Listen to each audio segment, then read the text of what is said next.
most amazing feeling I feel. Words can't describe it, the feeling for real. Baby, I paint. America's sweetheart and A-list celebrity Blue Ivy Carter has had a life of fame since she was born of power couple Beyonce Knowles and Jay-Z Carter of the 90s and new millennium. But what is this young diva really about? Let's get a closer look in this edition of the True Hollywood Story. Blue Ivy Carter was born on January 7, 2012. Throughout her early life, she was showered with fortune due to her parents' successful careers. By the age of 2 days, the B.I.C. already had her own song in the top 100 when she was featured in her father's song Glory that was dedicated in her honor. I remember it like it was yesterday. My lines were, wah, ma, wah. The most difficult part was the ma part. It had a lot of vocal stress. Blue Ivy's career took a jumpstart due to her early success, and by the time she was 6, she was featured on the cover of Kidz Bop 38, where she performed almost all the female leads. But then tragedy struck. Every member of the Kidz Bop crew was brutally murdered during a freak break-in at the Kidz Bop headquarters.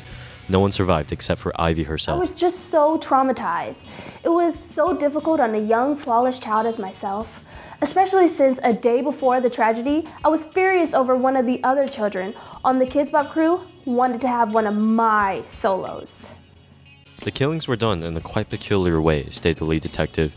Every child was strangled by a strange green vine until their faces were blue. It was a horrific scene. Thus, it became known as the Ivy Blue Massacre. Though originally suspected, Blue Ivy was acquitted after her lawyer released a plea which read, "Are you kidding me?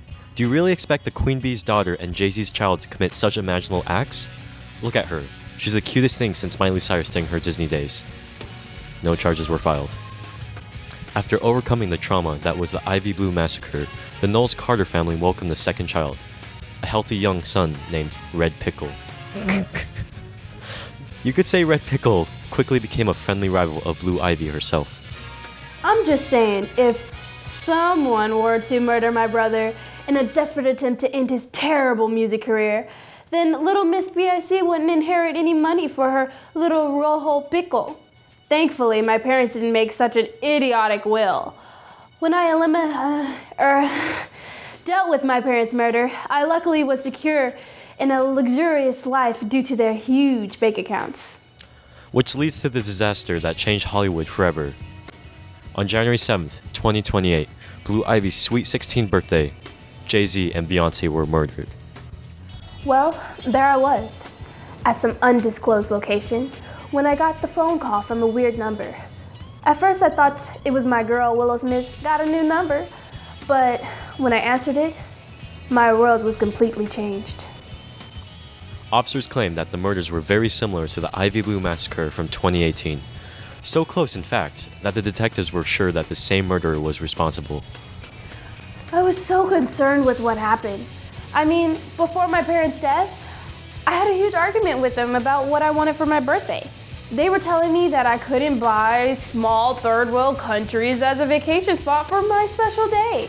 I mean, it's a shame they died with such a guilty conscience. Due to her parents' massive wealth, Blue Ivy Carter inherited the largest fortune of any person in history, and in fact, became the richest woman in all the world. Her parents' assassin was never brought to justice due to lack of interest.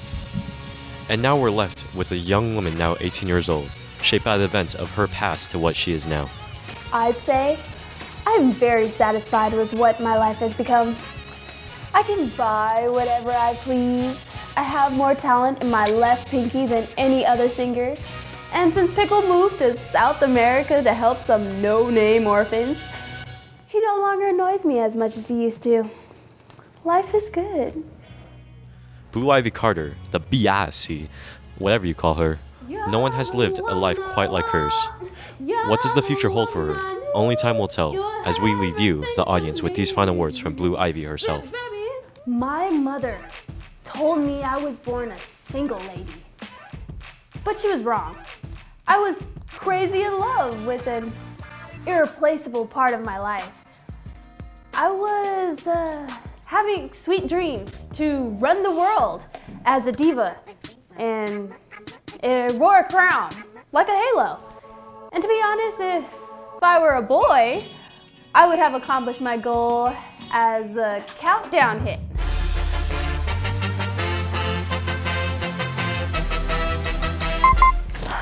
You just said about none of your mother's singles. Excuse me? I'm just saying that. Me and you need to have a talk. I don't. What do you? Don't you ever tell me what to do!